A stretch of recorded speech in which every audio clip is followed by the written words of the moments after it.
sabe? Porque, pô, sofreu uma entrada de costas, tipo, desleal, sabe? Sem necessidade, final do jogo.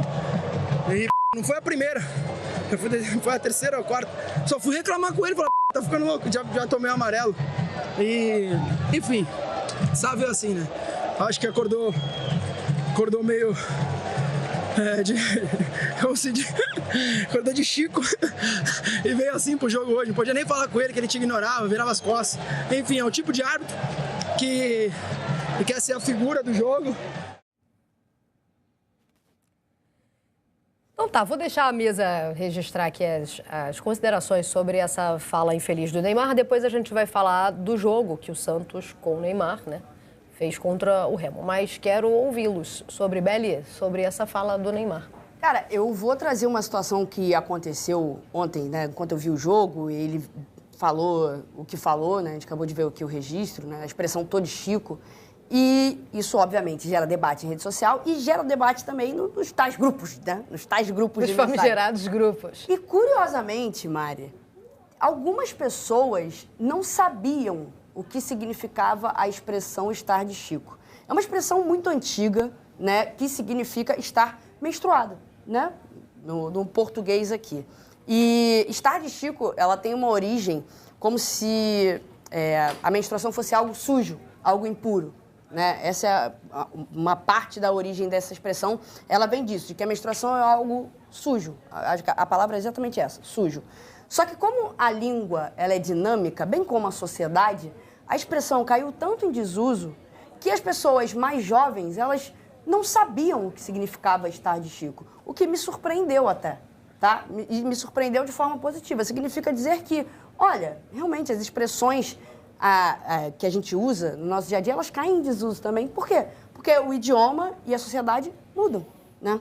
E quando ele assume, né, quando ele atribui algo negativo, né, a estar de Chico, cara, é uma fala completamente desnecessária.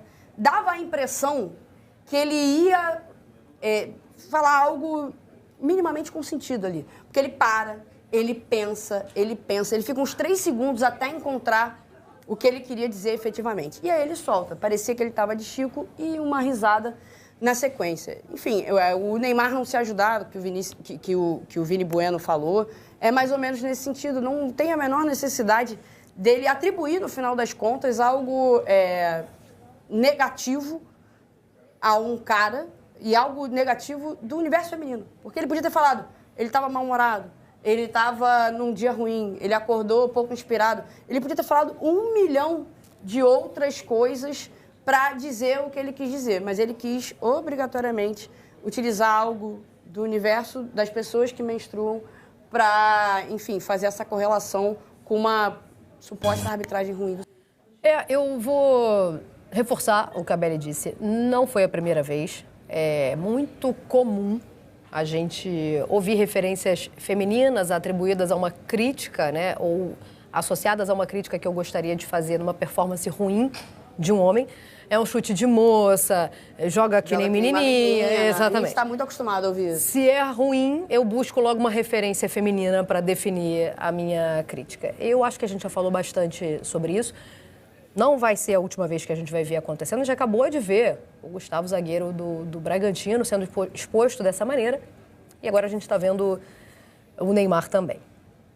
Eu não vou entrar na vida pessoal do Neymar, que também daria brecha para a gente fazer algumas considerações sobre o conceito de respeito à mulher do Neymar. A gente não está aqui para isso. Mas vou lembrar que o Neymar, querendo ou não, é um ídolo, é um formador de opinião, é um exemplo.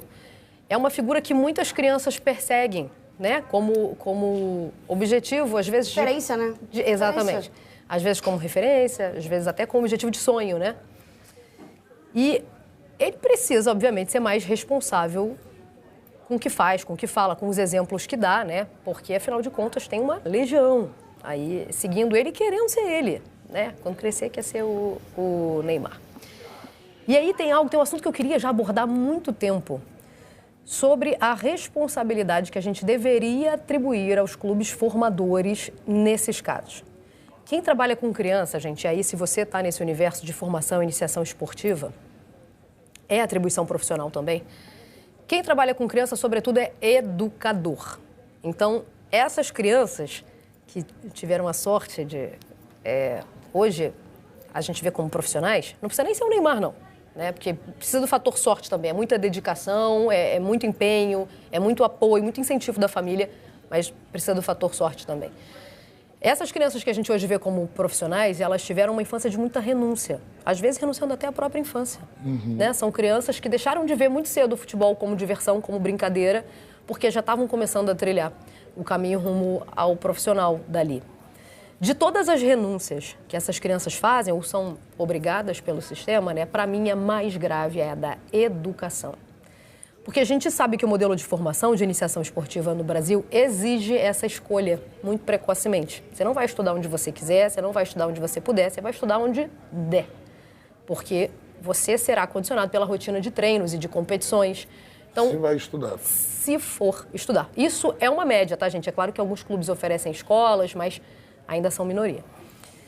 Então, os profissionais que estão envolvidos nessa formação, nessa fase da criança, eles precisam se perceber também como responsáveis pela educação, sobretudo, porque lá na frente, a gente sabe que o funil é muito estreito, a gente pode nem ter o atleta, nem ter o cidadão.